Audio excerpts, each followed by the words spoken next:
Ramadan is a month that brings Muslims together and is also a perfect time to unite the wider community in an effort to increase understanding, peace, and respect. The Ahmadiyya Muslim Community, USA, undertook a nationwide campaign of interfaith iftar dinners, with events taking place in 30 chapters across the country. Guests were invited to participate and learn about the true, peaceful teachings of Islam and how the Ahmadiyya Muslim community is fostering peace in a time of worldwide conflict. In the month of Ramadan, we focus on how do we better ourselves, because we believe that there's a purpose as to why we are in this world. But the Prophet of Islam, peace be upon him, also teaches us that we can only be deserving of the mercy of God if we are merciful in our own selves, to the people that are around us and to everything that's around us, should be able to enjoy our mercy. That's when we can be deserving of God's mercy.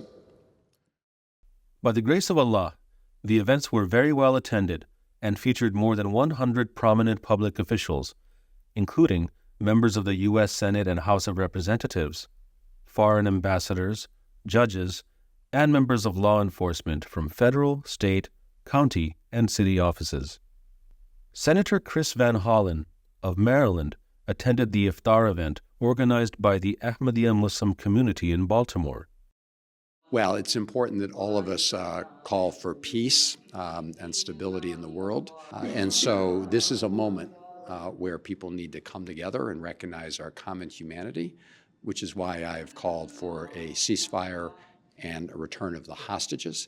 And then we need to go about the work of finding some light at the end of this very dark tunnel.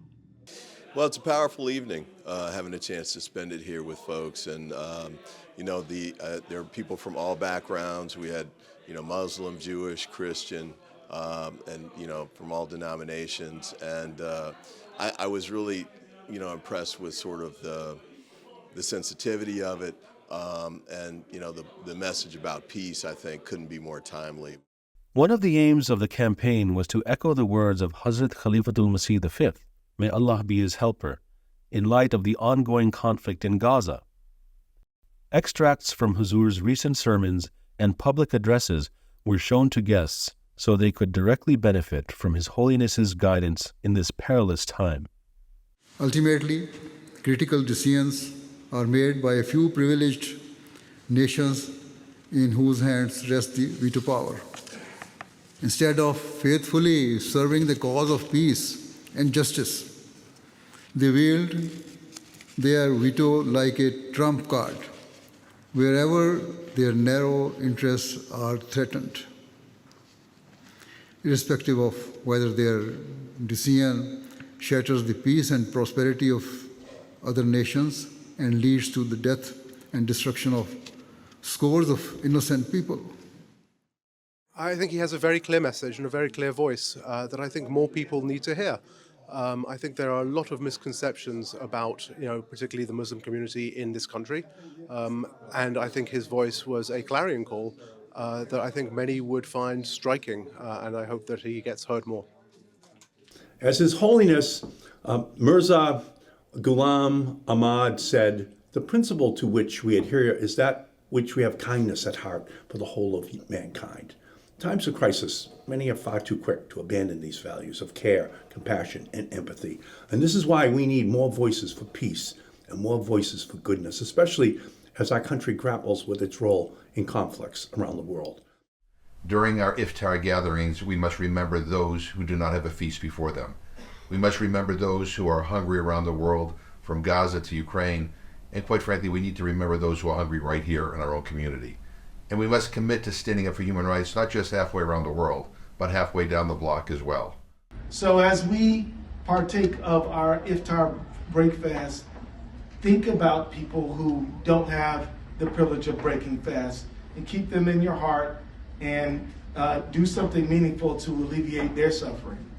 I love the motto of love for all, hatred for none. I can't think of a better way to contemplate these days of Ramadan, thinking of good deeds, thinking of peace, and When I look across this room and when I was visiting in the women's room earlier, I saw the best of this community. In a time such as this, especially for me, but really especially for my teens and their parents, that it was much more important than being together for our regularly planned study session that was supposed to happen tonight. And so we kind of took our 10th through 12th graders and invited them and their parents to come, and it was really so important to be able to bring people together, almost all of them for the first time ever coming to a mosque. Tonight, it really brought home the real desire for peace. I know that, and I've always been taught that, but tonight it just hit my soul, and I was just so happy to be here to be a part of that. I really didn't know what to expect because this was my first Iftar. I've been invited before from other students, but it was really nice to see all those different interfaith leaders and guest speakers talk tonight, just talking about the voice of peace and just that common underlying message of peace and understanding and compassion. Movements did not begin with thousands of people. They begin with small groups of people who were concerned about a larger humanity, a larger purpose, who were concerned with a larger focus than themselves, who came together and said, we cannot stand to see things as they are anymore. On the joyous occasion of Eid al-Fitr at the end of Ramadan, Governor Tim Walz of Minnesota visited the local Ahmadiyya Muslim community at the Nusrat Mosque in Coon Rapids. This community is welcome here. Minnesota is better because your community is here, and our desire to continue to make sure understanding, as your entire faith tells you, so that we can achieve peaceful coexistence. These little ones demand it of us. It is our responsibility. So blessed Eid to all of you, and thank you for the invitation.